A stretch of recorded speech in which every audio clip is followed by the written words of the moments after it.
दोस्तों, यदि आप आपके घर के लिए सोलर पैनल का कनेक्शन करती हो, तो कनेक्शन करने के टाइम आप क्या करती हो कि जो सोलर पैनल का पावर सप्लाई है, उसको डायरेक्टली ले जाके इन्वर्टर के साथ कनेक्ट कर देती हो। लेकिन ऐसा आपको नहीं करना होता है। आपको क्या करना होता है कि जो आपका सोलर पैनल है, इससे जो पावर सप्लाई जाएगा उसको ले जाके डीसी डीबी के साथ कनेक्ट करना होगा। जो आपका डीसी डीबी होगा उसके अंदर में आपको एक एमसीबी कनेक्ट करना होगा, उसके बाद एक एसपीडी होगा, उसके बाद 2 टर्मिनल होते हैं। अब ये जो आपका डीबी बॉक्स है इसके अंदर जो आप एमसीबी इस्तेमाल करोगे, ये एमसीबी आपका डीसी पावर सप्लाई पे वर्क करने वाला एमसीबी होना चाहिए। जैसे कि आप देख सकते हो यहाँ पे डीसी 500 वोल्ट लिखा हुआ है, यानी कि ये जो एमसीबी है इसको हम 500 वोल्ट तक इस्तेमाल कर सकते हैं। इस एमसीबी का करंट रेटिंग है 20 एम्पियर। ओके, एमसीबी के अलावा हमें एक एसपीडी का इस्तेमाल करना पड़ेगा। एसपीडी का फुल फॉर्म होता है सर्ज प्रोटेक्शन डिवाइस। फिलहाल के टाइम पे ये जो एसपीडी है इसका इस्तेमाल किया जा रहा है इस इन्वर्टर को प्रोटेक्ट करने के लिए। ये जो एसपीडी है ये भी डीसी पावर सप्लाई पे वर्क करेगा। ओके, तो ये जो डिस्ट्रीब्यूशन बॉक्स है इसका कनेक्शन करने के लिए आपको क्या करना होता है कि आपका जो सोलर पैनल है, इस सोलर पैनल से जो पावर सप्लाई आएगा उसको ले जाके सबसे पहले एमसीबी के साथ कनेक्ट करना होगा। इसके बाद इस एमसीबी का जो पॉजिटिव वाला टर्मिनल है, जैसे कि इस टर्मिनल पे हमने पॉजिटिव पावर सप्लाई कनेक्ट किए तो इसका पावर सप्लाई हमें इस पॉइंट पे मिलेगा। तो इस पॉइंट से एक वायर को कनेक्ट करके ले जाएंगे और एसपीडी का जो पॉजिटिव वाला टर्मिनल है इसके साथ इस वायर को कनेक्ट कर देंगे। आप देख सकते हैं यहाँ पे पॉजिटिव वाला सिंबल बना हुआ है, तो इस टर्मिनल पे हमें पॉजिटिव पावर सप्लाई को ले जाके कनेक्ट करना होगा।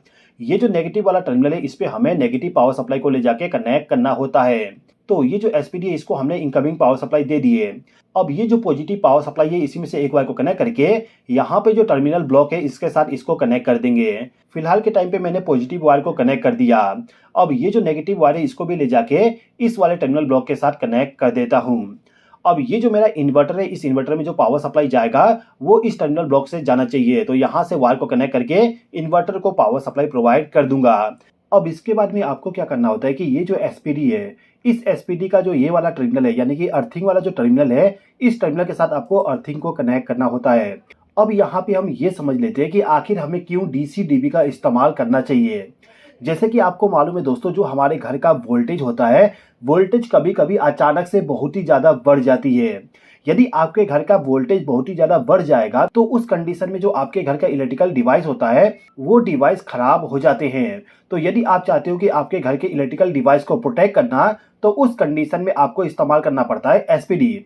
सिंपल भाषा में यदि मैं आपको एसपीडी का वर्किंग बताऊं तो आप केवल ये समझ लीजिए कि एसपीडी का काम ये होता है कि जो आपका इलेक्ट्रिकल पावर सप्लाई है, उस पावर सप्लाई में यदि अचानक से बहुत ही ज्यादा वोल्टेज बढ़ जाए तो उस वोल्टेज को कम करना। यानी कि आपका जो इन्वर्टर है, इस इन्वर्टर को जितना वोल्टेज चाहिए उतना ही वोल्टेज ये प्रोवाइड करेगा। इसीलिए हमें क्या करना होता है कि जो हमारा सोलर पैनल है उससे जो पावर सप्लाई आता है उसको ले जाके एमसीबी के साथ कनेक्ट करना होता है, फिर एसपीडी के साथ।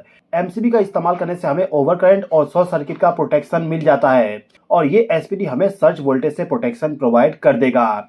तो कुल मिला के आपको 3 प्रकार का प्रोटेक्शन मिल जाएगा इस डीसी डीबी बॉक्स का इस्तेमाल करने से। साथ ही साथ में जो आपका एमसीबी है, इस एमसीबी का इस्तेमाल हम पावर सप्लाई को चालू बंद करने के लिए भी कर सकते हैं।